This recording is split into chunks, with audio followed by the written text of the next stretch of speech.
ഇത് സെയിമിൻ്റെ തന്നെ രണ്ടാമത്തെ ഷെയ്ഡാട്ടോ ഇത്. അതിലും വേറെ വ്യത്യാസമൊന്നുമില്ല, കളർ മാത്രമേ മാറ്റുള്ളൂ. മെയിനായിട്ട് അജ്രക്കിൽ വരാനുള്ള ഏറ്റവും നല്ല 2 ഷെയ്ഡ്സാണിത്. രണ്ടും നല്ല അടിപൊളിയാണ് കേട്ടോ.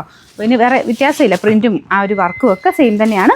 സൈസ് ഞാൻ പറഞ്ഞ പോലെ എല്ലാ സൈസും കാണൂല. എനിക്കൊന്ന് എക്സലും ഡബിൾ എക്സലും ഒന്നും കാണത്തില്ല. ഉണ്ടോയെന്ന് നിങ്ങൾ നോക്കുക. അതിൽ ഉണ്ടെങ്കിൽ നിങ്ങൾ അതിൻ്റെ സ്ക്രീൻഷോട്ട് എടുത്ത് അയച്ചു തരിക. മീഡിയം ആണ് ഞാൻ ഇപ്പോൾ കാണിക്കുക. അപ്പോൾ മീഡിയം എന്തായാലും ഉണ്ട്. മീഡിയം പിന്നെ എനിക്ക് തോന്നുന്നു ലാർജോ എക്സലോ ഒന്നും കാണില്ല കേട്ടോ. അപ്പോൾ അതില്ലെങ്കിൽ ഇതിൻ്റെ ഫോട്ടോ അയച്ചിട്ട് അതുണ്ടോയെന്ന് ചോദിക്കരുത്. ബുക്കാവുന്നത് മീഡിയത്തിനായിരിക്കും. ഓട്ടോമാറ്റിക് സിസ്റ്റമാണ് യൂസ് ചെയ്യുന്നത്, അതുകൊണ്ടാണ് കേട്ടോ. അപ്പോൾ ഇതിൻ്റെ നമ്പർ M965. ഇതിൻ്റെ പ്രൈസ് 950 ആയിരുന്നു. ഓഫർ പ്രൈസ് സെയിം ആണ് 740.